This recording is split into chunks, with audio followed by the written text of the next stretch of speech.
John Calvin on Psalm 145. I will extol thee, my God, O King, and I will bless thy name forever and ever. Every day will I bless thee, and I will praise thy name forever and ever. Great is the Lord, and greatly to be praised, and his greatness is unsearchable. One generation shall praise thy works to another, and shall declare thy mighty acts. I will speak of the glorious honor of thy majesty, and of thy wondrous works, and men shall speak of the might of thy terrible acts, and I will declare thy greatness. They shall abundantly utter the memory of thy great goodness, and shall sing of thy righteousness. The Lord is gracious and full of compassion, slow to anger, and of great mercy. The Lord is good to all, and his tender mercies are over all his works.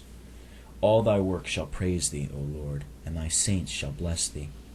They shall speak of the glory of thy kingdom, and talk of thy power, to make known to the sons of men his mighty acts, and the glorious majesty of his kingdom. Thy kingdom is an everlasting kingdom, and thy dominion endureth throughout all generations. The Lord upholdeth all that fall, and raiseth up all those that be bowed down. The eyes of all wait upon thee, and thou givest them their meat in due season. Thou openest thine hand, and satisfiest the desire of every living thing. The Lord is righteous in all his ways, and holy in all his works. The Lord is nigh unto all them that call upon him, to all that call upon him in truth. He will fulfill the desire of them that fear him. He also will hear their cry, and will save them. The Lord preserveth all them that love him, but all the wicked will he destroy. My mouth shall speak the praise of the Lord, and let all flesh bless his holy name, forever and ever. The Lord is gracious and compassionate, slow to anger, and rich in love. The closer a person feels himself drawn to God, the more has he advanced in the knowledge of him.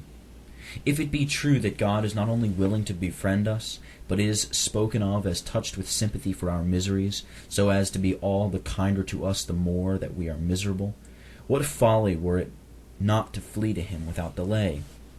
But as we drive God's goodness away from us by our sins, and block up the way of access, unless his goodness overcome this obstacle, it would be in vain that the prophets spoke of his grace and mercy.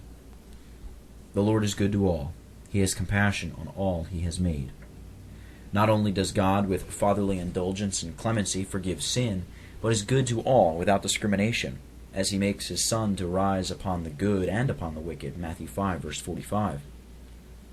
Forgiveness of sin is a treasure from which the wicked are excluded, but their sin and depravity does not prevent God from showering down his goodness upon them, which they appropriate without being at all sensible of it. Meanwhile, believers, and they only, know what it is to enjoy a reconciled God, as elsewhere it is said, quote, "Those who look to him are radiant, their faces are covered with shame. Taste and see that the Lord is good," unquote. Psalm 34, verses 5 and 8. The eyes of all look to you, and you give them their food at the proper time. The food David notices as given in its season, for here also we are to notice the admirable arrangements of divine providence, that there is a certain time appointed for harvest, vintage, and hay crop, and that the year is so divided into intervals that the cattle are fed at one time upon grass, at another on hay or straw or acorns or other products of the earth.